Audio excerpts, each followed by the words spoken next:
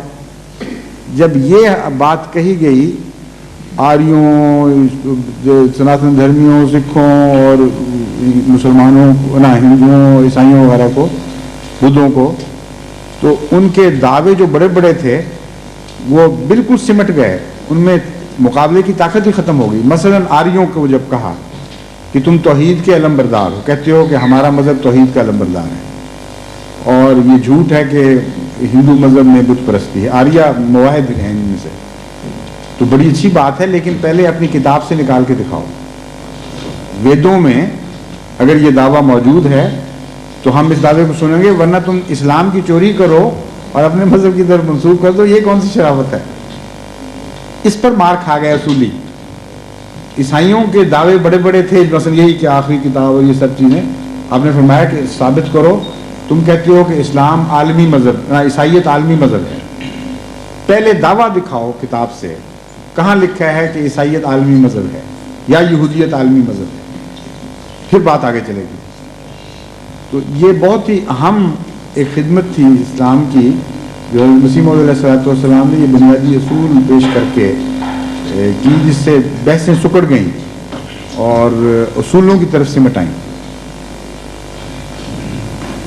دوسرا حصہ کیا تھا؟ حضور باوجود میں سارا سوال پھر پڑھتا ہوں، کیا سارے سابق مذاہب اپنی تعلیم کو آخری اور حتمی تعلیم قرار جواب دیتے دے تھے دیا نا کہ نہیں دیتے تھے، اور یہ اسی اصول سے ہم نے پکڑا ان کو۔ یا وہ خود بھی ارتقاء کے قائل تھے؟ ارتقاء کے؟ جی، ارتقاء کن معنوں میں؟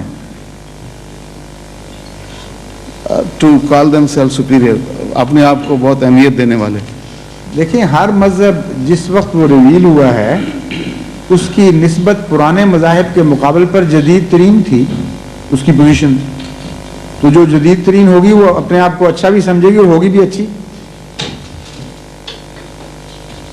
کبھی آپ یہ نہیں دیکھیں گے کہ نیا ماڈل آیا ہو اور وہ جو چیزیں اس وقت اس سے پہلے اچھی ایجاد ہو چکی ہیں ان کو نظر انداز کر کے پرانی گندی غلطیوں کو ریپیٹ کرنا شروع کر دے۔ اس لیے انسانی ترقی میں ہمیشہ یہ چیز دکھائی دے گی، خواہ وہ مذہب کی دنیا ہو یا خواہ دوسری دنیا ہو، کہ جو لیٹسٹ ورشن ہے، اگر وہ ورشن مذہب کے معاملے میں خدا کی طرف سے ہے واقعتاً اور لیٹسٹ ہے، تو اس وقت وہ سب سے اچھی ہوگی۔ پرانی غلطیوں سے جو بعض انسان نے داخل کی ان سے پاک ہوگی، اور بعض صورتوں میں نئے تعلیم کے ایسے زاویے پیش کرے گی، نئے اضافے کرے گی جس سے حسن بڑھ جائے گا۔ تو ہر مذہب کو اس کے سابق سے کے مقابل پر جب دیکھا جاتا ہے تو وہ مذہب حسین ترین ہے، اس کے مستقبل میں آنے والے کے مقابل پر جب دیکھا جاتا ہے تو وہ اس کے مقابل پر کم درجہ اختیار کر جاتا ہے خود بخود۔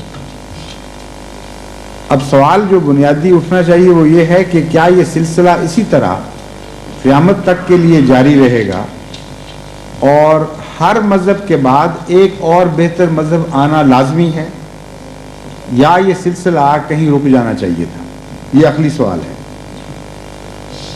اس کا جواب قرآن کریم نے بعض امور، بنیادی امور کی طرف توجہ دلا کے کیا ہے، اور اسی وجہ سے قرآن کریم بار بار انسانی رحم میں بچے کی بدلتی ہوئی شکلوں کی طرف اشارہ کرتا ہے اور متوجہ کرتا ہے انسان کو، اور یہ بتانا چاہتا ہے کہ ایوولوشن تو ہے، لیکن ایوولوشن کا ایک منتہا بھی ہے، ایک ایسا مقام ہے جس کی طرف ایوولوشن حرکت کر رہی ہے، اور جب وہ مقام پہنچ جاتا ہے تو اس سے آگے بڑھنا بند کر دیتی ہے۔ اس لیے ہر چیز کا ایک بلو پرنٹ اور ایک ڈیزائن ہوتا ہے۔ خدا تعالیٰ نے قرآن کریم میں جو مختلف آیات میں روشن ڈالی ہے، اس سے یہ نقشہ ابھرتا ہے کہ جس طرح کائنات کی تخلیق میں اللہ تعالیٰ نے یہ اصول پیش نظر رکھا یا اصول بنایا کہ ہر چیز اعلیٰ کی طرف حرکت کر رہی ہے، مگر اس اعلیٰ کا ایک پہلے سے ڈیزائن تھا جو انسان پر جا کے مکمل ہوا۔ اس لیے قرآن کریم بار بار سوا کا لفظ، سویتہ کا لفظ استعمال فرماتا ہے کہ انسان میں ہم نے تخلیق کو کامل کر دیا، اور جب انسان بن گیا تو مقصد جو آخری مقصد تھا وہ پورا ہو گیا. اس کے بعد ضرورت نہیں رہتی اسے مزید آگے بڑھانے کی. مذہب کی دنیا میں بھی قرآن کریم سے پتہ چلتا ہے کہ سارے زمانوں میں ہر خطہ زمین پر مذاہب پیدا ہوئے اور ایک سمت میں آگے بڑھنے شروع ہوئے، ایک کے بعد دوسرا بہتر آیا، یہاں تک کہ قرآن کریم فرماتا ہے کہ آج مذہب کامل ہو گیا. الیوم اکملت لکم دینکم واتممت علیکم نعمتی ورضیت لکم الاسلام دینا.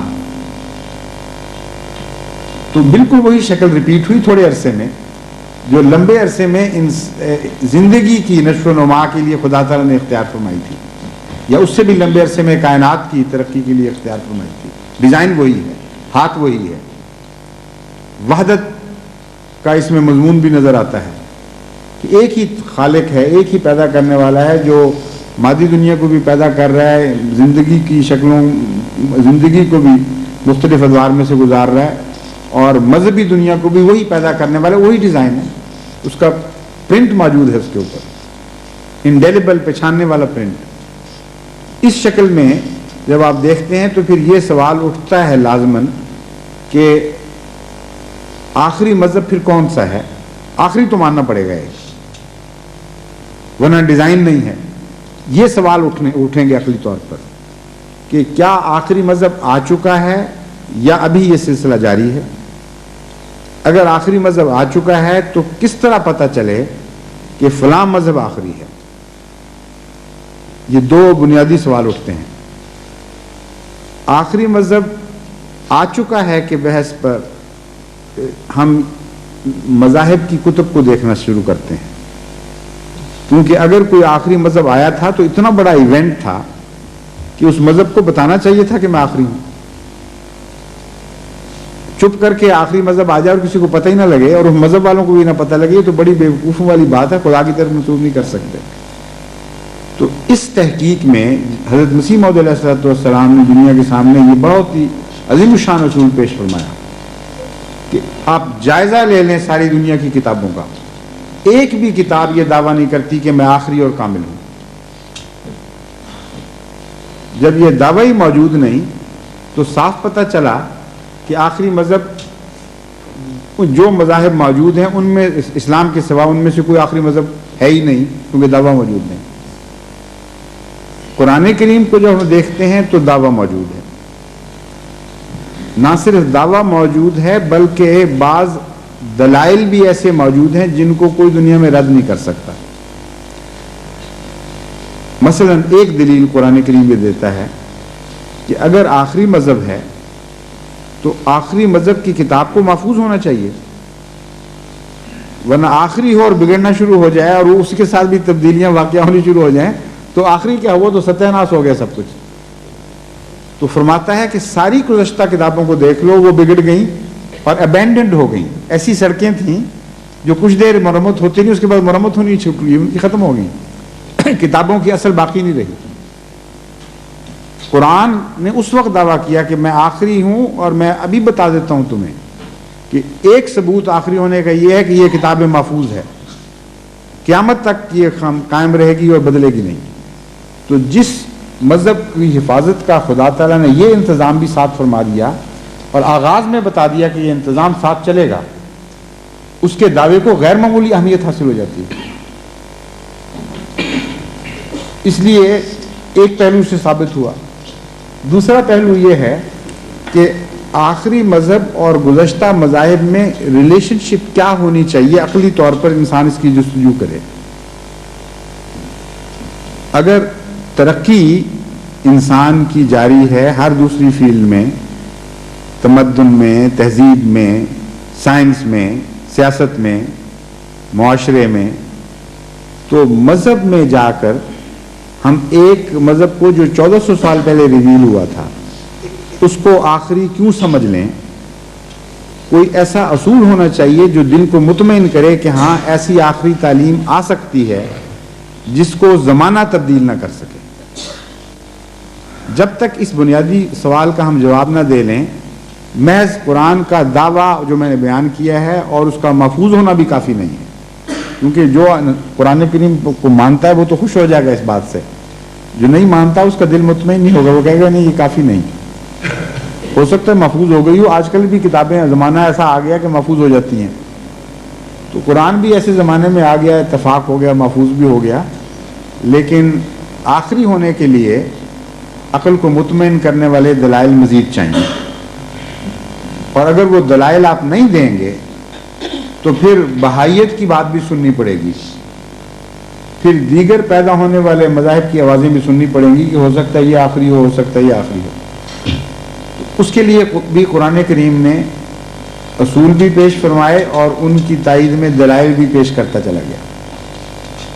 ایک بنیادی اصول جو قرآن کریم نے پیش فرمایا وہ یہ تھا ما ننسخ من آیت او ننسہا، ما ننسخ من آیت او ننسہا نات بخیر منہا او مثلہا، کہ ہم جو آیت بھی منسوخ کرتے ہیں، یہاں آیت سے مراد احکام الہی ہیں، احکامات الہی، یتلو علیہم آیات ہی والا مضمون ہے، یعنی شریعت کا نزول، تعلیم کا نزول، تو فرماتا ہے کہ ہم نے ایک اصول بنا لیا ہے، اور ایسا اصول ہے جو اس سے بہتر اصول پیش ہی نہیں کیا جا سکتا، ما ننسخ من آیت او ننسہا نات بخیر منہا او مثلہا، کہ جب ہم ایک مذہب کی بجائے نیا مذہب لے کر آتے ہیں، ایک تعلیم کی بجائے نئی تعلیم لاتے ہیں، تو اس کے پیچھے دو محرکات ہیں، ایک یہ کہ لوگوں نے اس تعلیم کو بھلا دیا ہو اور وہ مٹ گئی ہو یادوں سے، یعنی تبدیل کر دیا ہو، اس وقت کم از کم حق انسان کا یہ ہے کہ ہم اس تعلیم کو دوبارہ اجاگر کر دیں اور بحال کر دیں۔ دوسرا یہ ہے کہ اگر کوئی تعلیم امپرفیکٹ ہو زمانے کے لحاظ سے تو اسے مکمل کرنے کے لیے بہتر تعلیم لے آئیں۔ ان دو کے سوا کوئی جواز نہیں ہے مذہب بدلنے کا، یا مذہب ماننے والوں نے خود مذہب بدل دیا ہو، یا خدا نے یہ فیصلہ کیا ہو کہ اب انسان آگے نکل گیا ہے اس لیے مذہب کو بدلنے کی ضرورت پڑ گئی۔ یہ ایک غیر مبدل اصول ہے جس پر ہم قرآن کی تعلیم کو پرکھیں گے۔ جہاں تک اول کا تعلق ننسہا کا تعلق ہے، وہ میں پہلے بتا چکا ہوں کہ قرآن کو غیر مبدل کر کے ننسہا والی جو وجہ تھی وہ ختم کر دی خدا تعالیٰ نے، اس کی گنجائش کوئی نہیں رہی۔ جہاں تک بہتر تعلیم کا تعلق ہے، اس کا جواب قرآن کریم نے یہ دیا ہے، یعنی بعد میں بہتر آنے کا، کہ ہم نے مکمل کر دی ہے تعلیم، اس نقطہ نگاہ سے جائزہ لو، اور مکمل کے اوپر مزید اضافہ نہیں ہو سکتا۔ پروگریس ہوتی ہے پرفیکشن کی طرف قدم آگے بڑھانا، لیکن اگر پرفیکشن اچیو ہو جائے تو پرفیکشن کے اوپر مزید پرفیکشن نہیں ہو سکتی۔ پرفیکشن کن معنوں میں ہوئی ہے، یہ ابھی سوال بڑا کھلا ہے، یعنی اتنا آسان نہیں ہے اس کا جواب یا اس کی تفہیم، کیونکہ ایک آدمی ابھی بھی کہہ سکتا ہے، قرآن نے دعویٰ کیا نا پرفیکٹ ہو گیا ہوں، پرفیکٹ ہم کس طرح مان جائیں، انسان آگے نکل گیا، میں نے ابھی سوال اٹھایا ہے، اس کا کیا جواب ہے؟ اس کا جواب قرآن کریم نے ڈائریکٹلی ریلیٹ کر کے نہیں مگر الگ الگ جگہ دیا ہے، جس سے ایک مجموعی شکل ابھر رہی ہے ہمارے سامنے۔ فرماتا ہے کہ یہ مذہب ایسا ہے جس کا فطرت انسانی سے تعلق ہے، اور فطرت انسانی سے جس مذہب کی بنیادیں ہوں، اگر فطرت تبدیل نہیں ہوتی تو مذہب بھی تبدیل نہیں ہو سکتا۔ اگر فطرت کے تقاضے بدل جائیں تو اس مذہب کو لازماً پھر تبدیل ہونا پڑے گا۔ اس لیے یہ پرفیکشن ہے فطرت کے مناسبت سے، فطرت کے تعلق سے، اس لیے فطرت ٹائم لیس ہے۔ فطرت تبدیل نہ ہو تو بنیادی اصول جن پر فطرت کے لیے انسان مختلف راستے تجویز کرتا ہے چلنے کے، وہ بدل نہیں سکتے۔ اس کی مزید وضاحت اب میں آپ کو کر کے دکھاؤں گا، پھر آپ کو بات پوری طرح سمجھ آ جائے گی۔ ایک پہلے اس پر اعتراض میں اور اٹھاؤں کہ ہر مذہب یہ دعویٰ کر لے گا کہ اوہو یہ بات تھی تو فطرت کے مطابق تو ہمارا مذہب بھی تھا، قرآن کریم بھی فطرت کے مطابق ہے، تو پھر پہلے مذہب کیوں بدلے اگر وہ بھی فطرت کے مطابق تھے؟ اور اگر وہ فطرت کے مطابق نہیں تھے تو پھر اللہ تعالیٰ نے غیر فطری مذاہب کیوں دیے انسان کو؟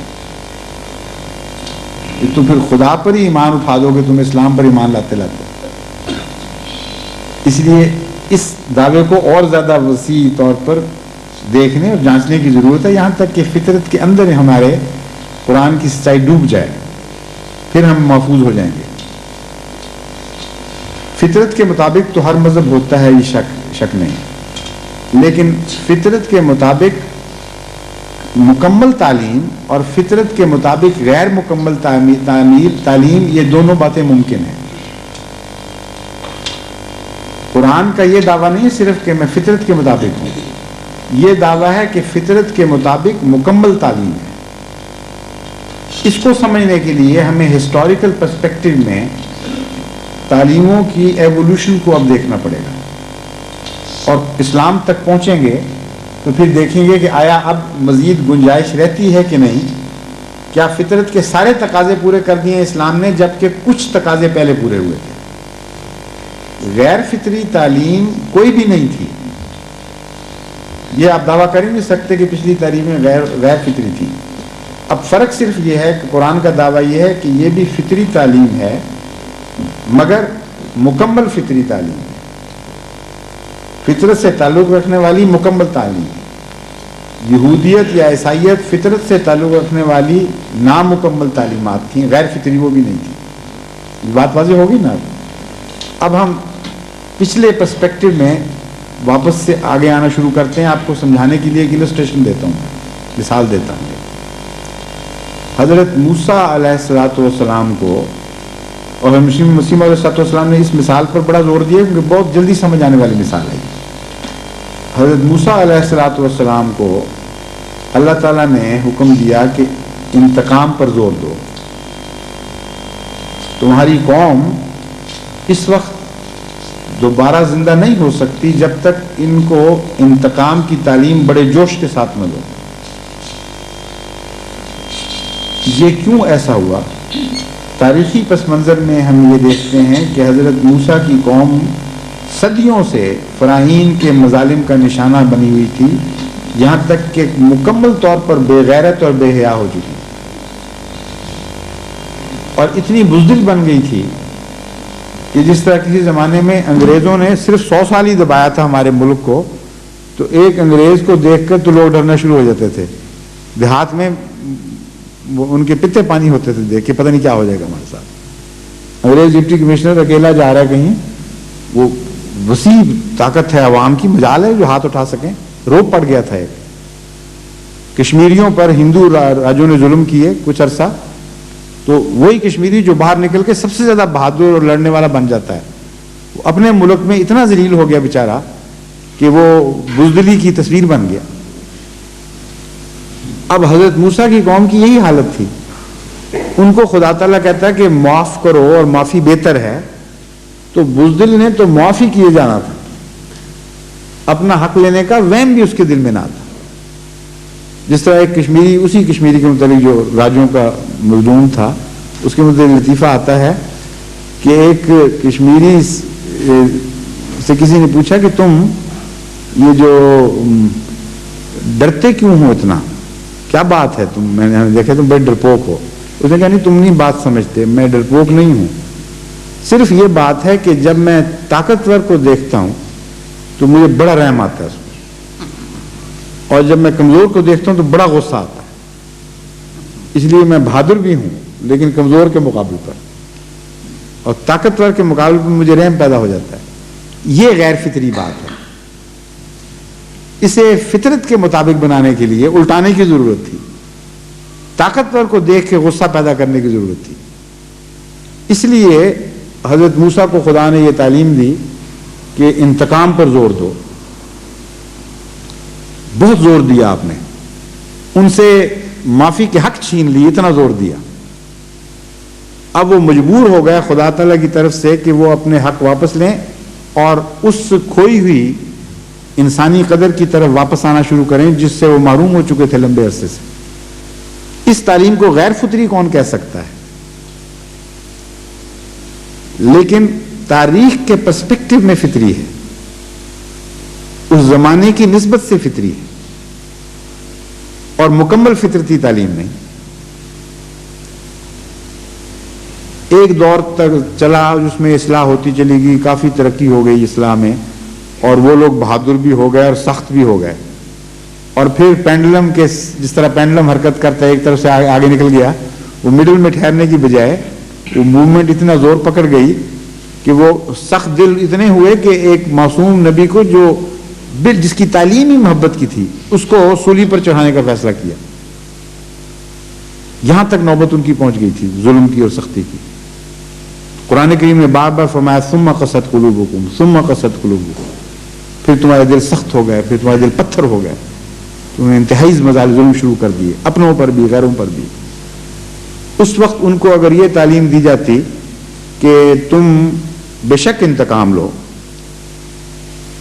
کوئی حرج نہیں انتقام لینے میں، لیکن معاف بھی کر دو، تو انہوں نے معافی کا رخ ہی نہیں کرنا تھا. انتقام کی سمت میں وہ اتنے مضبوطی سے آگے بڑھ رہے تھے، اس قدر جم چکی تھی ان کی ڈائریکشن کہ جس طرح لکیریں پڑ جاتی ہیں سڑک پر تو پھر ٹائر آپی آپ لکیروں میں چل پڑتے ہیں، اس طرح ان کی لکیریں پڑ گئی تھیں ان کے دلوں پر ظلم کی. وہ ان میں داخل ہو کے ان کے پہیے خود بخود اس طرف چل رہے تھے. اس وقت فطری تعلیم وہی تھی جو مسیح نے دی کہ ان سے انتقام کا حق چھین لیا، مجبور کیا ان کو، اور پتہ تھا خدا کو کہ اگر ان کو انتقام کا حق دیا تو انہوں نے لینا ہی انتقام ہے. اس لیے اصلاح کی خاطر انہیں کچھ عرصے کے لیے تھوڑی دیر کے لیے کوارنٹائن میں ڈال دیا کہ نہیں یہاں اب تم نے معافی کرنا ہے صرف، اور معافی میں بھی انتہائی معافی کی تعلیم، ایک گال پہ تھپڑ دوسرا بھی آگے پیش کر دو. ان کی ریکٹیفیکیشن ہوئی. لیکن انسان اس عرصے میں ترقی کرتا کرتا ایک خاص مقام تک پہنچ گیا، بلوغت تک پہنچ گیا. آخری مذہب جس نے ساری دنیا کو سمیٹنا تھا ایک جھنڈے کے نیچے، وہ ظاہر ہوا. اس نے اس تعلیم میں کیا وہ نئی بات پیدا کی جسے ہم کہہ سکتے ہیں کہ فطری تعلیم مکمل ہو گئی؟ یہ ہے سوال. اس نے یہ بات پیدا کی، اس نے کہا کہ تمہیں انتقام کا حق ہے ہر شخص کو، لیکن ٹرانسگریشن کا حق نہیں. اتنا ہی انتقام لو جتنا تم پر ظلم کیا گیا، اور ایک ذرہ بھی اس سے آگے نہیں بڑھنا، لیکن معافی بہتر ہے.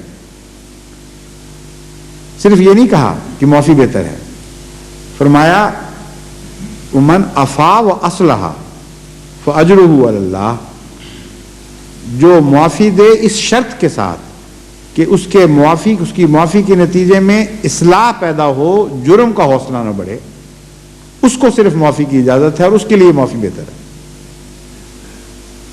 اس کو کہتے ہیں فطری تعلیم کا مکمل ہو جانا. آج دنیا کے جتنے دانشور ہیں ان کے سامنے آپ یہ تعلیم رکھ دیں اور کہیں اس میں ذرا امپروومنٹ کر کے دکھا دو، وقت بدل چکا ہے، 1400 سال پرانی ہو گئی ہے تعلیم، ماڈرن ایج میں اس میں تھوڑی سی اصلاح کر کے دکھاؤ تاکہ یہ موجودہ زمانے کے مطابق ہو جائے. میں نے یہ سوال اٹھایا بھائیوں کے سامنے، خاص طور پہ امریکہ میں پادری، بڑے بڑے پادریوں سے، وہ سب سے نہیں چند سے ہوئی، لیکن کافی بڑے بڑے پادریوں سے جو کارڈینل کا رتبہ بھی رکھتے تھے، ان سے میری گفتگو ہوئی. اور ان کے سامنے میں نے یہی سوال اٹھایا بڑا سادہ سا کہ زور لگاؤ، اگر آج نہیں تو کل پرسوں جتنے مشورے کرنے ہیں کر لو، اسلام کی اس تعلیم میں کچھ اضافہ، کچھ ترمیم کر کے دکھا دو تاکہ یہ تعلیم اگر پرانے زمانے میں رہ گئی ہو تو نئے زمانے کے مطابق ہو جائے. کبھی کسی نے جواب نہیں دیا، نہ آج دے سکتا ہے کوئی. دعویٰ وہ جس کا ثبوت ایسا قطعی ہو کہ روشن کی سورج کی طرح روشن ہو جائے اور کسی کو مجال نہ ہو اس میں تبدیلی پیدا کر کے دکھا سکے، اور جہاں تبدیلی کرے وہاں مار کھائے. اب اس تعلیم کو آپ ہر تعلیم کی اس اصول کو تعلیم کی ہر راہ پر ڈال کر گزشتہ زمانے کے مذاہب سے مقابلہ کرتے کرتے جب قرآن تک پہنچیں گے تو بالکل یہی شکل پیدا ہوگی، کوئی تبدیلی نہیں ہو سکتی۔ جہاں کوئی کرے گا وہاں تجربہ بتا دے گا کہ مار پڑ گئی ہے، وہاں نقصان اٹھائے گا۔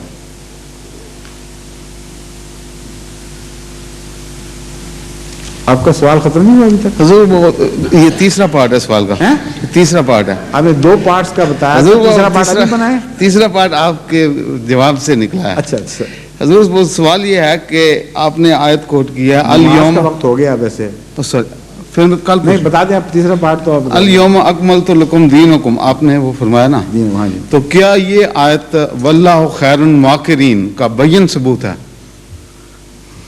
یہ جو تفسیر ہوتا آپ بتائیں تو سمجھ آئے گی مجھے، کچھ پتہ نہیں لگا مجھے،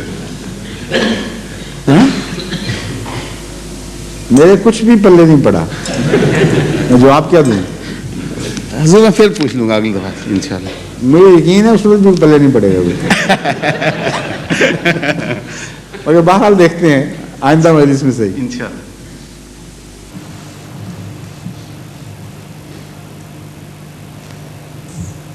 لکھا ہوا ہے کہ ہمارے دوست مطیع اللہ صاحب نے ہمیں بتایا تھا کہ مرزا غلام احمد صاحب نے بہت عرصہ پہلے یہ پیشگوئی فرمائی تھی کہ جو شخص احمدی جماعت کو سب سے زیادہ نقصان پہنچائے گا اس کی عمر 52 سال ہوگی اور وہ 53 سال پورے نہیں کرے گا اور پھر کتے پر کتا مرے گا۔ ایک تو ہو گیا، اب دوسرے کے متعلق کچھ ارشاد فرمائیے۔ پیشگوئی جس طرح کوٹ کی ہے اس طرح درست نہیں ہے۔ مسلم علیہ السلام نے یہ نہیں فرمایا کہ جو تاریخ میں سب سے زیادہ نقصان پہنچائے گا، یہ آپ نے فرمایا ہے کہ ایک شدید معاند احمدیت کی جو بہت بڑا دشمن ہو ثابت ہوگا، اس کے متعلق نام نہیں بتایا، لیکن اللہ تعالیٰ نے مجھے خبر دی ہے ایک الہام میں، قلب یموت علی قلب، یہ الفاظ ہیں الہام کے کہ کتا قلب پر مرے گا، اور یہ اردو محاورہ نہیں ہے کہ کتے پہ کتا مرے گا، موتا موتی لگ جائے گی، اس لیے اس کو عربی محاورے کے طور پر دیکھنا چاہیے اور اس رنگ میں دیکھنا چاہیے جس رنگ میں جس پر الہام ہوا ہے اس نے سمجھا اس کو، اور اس نے ایک ایسے رنگ میں سمجھا ہے جس کی طرف عام آدمی کا دماغ جا ہی نہیں سکتا۔ 52 کا یہاں کوئی لفظ موجود نہیں، کوئی ہے یہاں کوئی اشارہ بھی نہیں، اس سے پتہ چلتا ہے کہ یہ غیر معمولی پیشگوئی ہے۔ آپ نے فرمایا کہ اللہ تعالیٰ نے میرے دل میں تفہیم ڈالی کہ قلب سے پہلا قلب جو ہے وہ ایک دشمن کے متعلق ہے، اور دوسرے قلب میں اس کی عمر بتائی گئی ہے جس عمر پر وہ مرے گا، یعنی قلب یموت علی قلب میں دوسرا لفظ جو قلب استعمال ہوا ہے یہاں اس کی عمر مراد ہے۔ چنانچہ میں نے جب اس کے عدد نکالے تو 52 نکلے، قلب کے عدد 52 ہیں جو ہندسوں کے علم کے لحاظ سے۔ تو آپ نے فرمایا کہ اس زمانے میں لکھ رہے ہیں جبکہ ابھی ایسا کوئی شخص نہ تھا، نہ کوئی ذہن بات تھی، فرمایا کہ اس کے متعلق یہ یقینی بات ہے کہ ایک غیر معمولی طور پر دشمن ظاہر ہوگا جو احمدیت کو نقصان پہنچانے کی کوشش کرے گا، اور وہ 52 سال میں داخل ہونے سے پہلے نہیں مرے گا، اور 52 سال میں جب وہ قدم رکھے گا تو سال گزرنے سے پہلے ضرور مر جائے گا، تب یہ پیشگوئی پوری ہوگی۔ اب جب بھٹو صاحب کو انہوں نے الٹایا ہے جہاز صاحب نے، تو اس وقت ان کی عمر 52 سال نہیں تھی، اس وقت ان کی عمر 49 یا 50 سال کے قریب تھی۔ کتنی دیر رہے ہیں یہ موجود ہونے کے بعد؟ کیا یاد ہے؟ 2 سال جی، 2 سال، ہاں، تو ابھی 50ویں میں تھے یہ آخر پر۔ اور عجیب بات یہ ہے کہ اسی وقت جماعت کے خلیفۃ المسیح نے تو کسی کو اعلان نہیں کیا تھا اس بارے میں، لیکن اللہ تعالیٰ نے ہر جگہ احمدی کے دل میں یہ خیال ڈال دیا کہ یہ انہی کے متعلق ہے، اور ابھی 2.25 سال رہتے تھے اور پتہ ہی نہیں تھا کہ ہونا کیا ہے، انہوں نے باتیں شروع کر دی۔ چنانچہ موجودی اخباروں نے یہ اپیلیں شائع کی، سندھ کے اخبار جسارت تھا، کون سا تھا مجھے یاد نہیں نام، لیکن اس میں اپیلیں شائع شدہ موجود ہیں حکومت سے کہ تم نے اگر اس کو مارنا ہے تو پہلے ختم کرو۔ بعضوں نے کہا نہ مارو ورنہ یہ کہیں گے مرزا صاحب سچے نکلے، اس لیے چھوڑ دو، اور بعضوں نے کہا کہ اس سال نہیں مارنا، یہ سال نہ آنے دو، اور شور پڑ گیا، یعنی چھپے ہوئے واقعات موجود ہیں۔ اور وہی جو اپنے آپ کو سب سے بڑا دشمن احمدیت بنا رہا ہے آج، اس کے ہاتھوں خدا نے احمدیت کی تصدیق ظاہر کی ہے. یہ بات بھول جاتی ہے. مور لگا چکا ہے اس وقت اپنے ہاتھ سے کہ احمدیت سچی ہے. اسی کے ہاتھوں فیصلہ ہوتا ہے اور فیصلے میں تاخیر ہوتی چلی گئی یہاں تک کہ 52 سال نہیں آیا. اور جب 52 آیا تو پاکستان کی تاریخ میں صرف ایک سیاستدان ہے جس کی سالگرہ منائی گئی ہے اور 52ویں منائی گئی ہے صرف. اور بی بی سی نے اعلان کیا کہ آج بھٹو صاحب کی سالگرہ ہے اور 52ویں سال میں قدم رکھ رہے ہیں. اور اردو کی خبر میں قدم رکھ رہے ہیں کہ لفظ استعمال ہوئے ہیں اور پاکستان کے اخباروں میں یہ چھپی بات کہ اب بھٹو صاحب نے 52 سال میں قدم رکھا. اب بتائیے کہ قائد اعظم کا سال نہیں کبھی منایا گیا پیدائش کا اور بالیاقت علی خان کا سال پیدائش کا نہیں منایا گیا. ایک ہی سیاستدان ہے پاکستان کی تاریخ میں جس کی سالگرہ کا اعلان ہوتا ہے تشہیر کی جاتی ہے اور کسی اور سالگرہ کی. پہلے کتنی دیر رہ چکے ہیں وہ 1970 سے آئے ہوئے ہیں. کبھی پارٹی کو خیال نہیں ہے کہ سالگرہ منائے اتنا پاپولر لیڈر ہے. جب 52 میں داخل ہوتا ہے تو سالگرہ مناتے ہیں. ان میں نشانات نہیں ہیں کیا غیر معمولی خدا تعالیٰ کی تقدیر نظر نہیں آ رہی انگلی دکھاتی ہے. اور وہی کا فیصلہ ہے جس پر بنیاد ڈال کر آج سارے مظالم کیے جا رہے ہیں. اس لیے ظلم کا رستہ کھولا گیا ان کے ہاتھوں. اسی لیے خدا کی تقدیر نے ان کو پہلے پکڑا ہے. ان کا انجام بھی لازماً بند ہوگا. اس میں تو وہم کا سوال ہی کوئی نہیں. آج تک خدا تعالیٰ کی تقدیر نے کسی ظالم احمدیت کے دشمن کو چھوڑا نہیں ہے. ہمیشہ بد انجام کر کے چھوڑا ہے. مگر کب ہوگا یہ اللہ بہتر جانتا ہے. بعض لوگوں کا خیال ہے کہ جو 8 والا الہام ہے کہ 8 میں داخل 8 سے پہلے یموت قبل الثمانیہ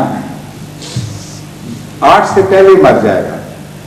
اس کے مطابق مختلف احمدی دوست اندازے لگا رہے ہیں اور بعضوں کا خیال یہ ہے کہ فلاں تاریخ سے شروع کیا جائے تو 8 اب یہ اس میں بنیں گے 87 میں بنیں گے.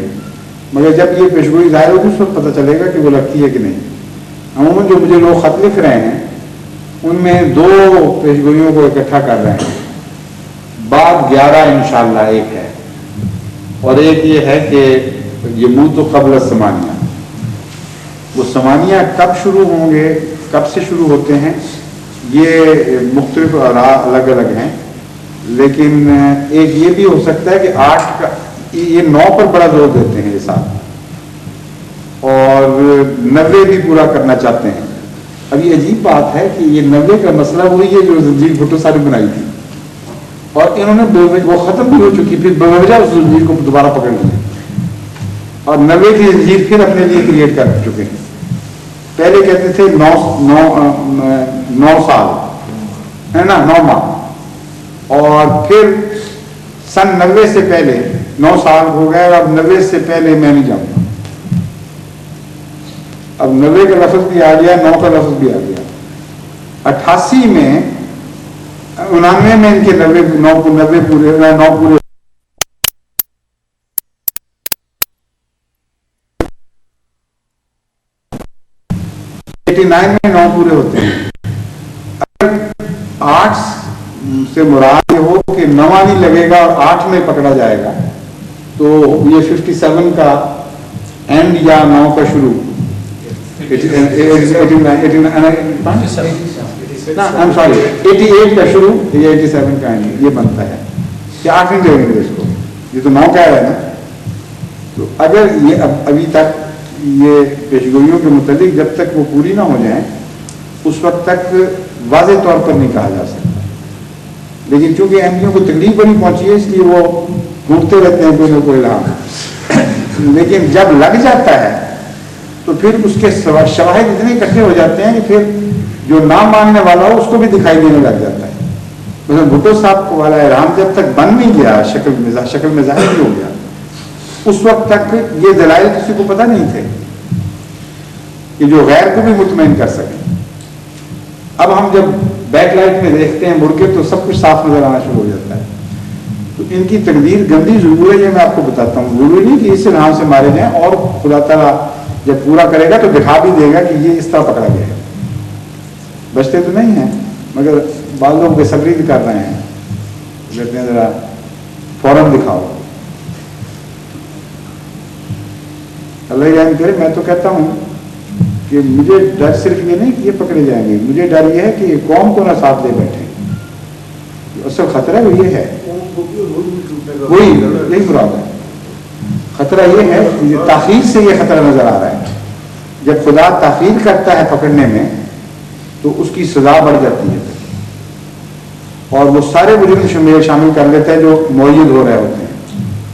اس لیے مجھے تو خطرہ ملک کا پڑا ہوا ہے اور قوم کا پڑا ہوا ہے. آپ کو جلدی بھٹو میں اس کو منوانے کی یہ بالکل معمولی بات ہے, چھوٹا خیال ہے اس وقت.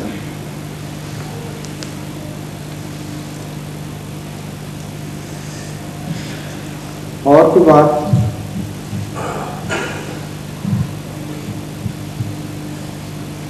اچھا پھر اب تو کچھ جو دوست کچھ کہنا چاہتے ہیں وہی بات بہت پورا ہو گیا. بڑی خوشی ہے آپ کی کسی اور سے, پھر بھی کہ جو موقع ملے ضرور تشریف لایا کریں, اور کوئی سوال جس طرح چاہیں تو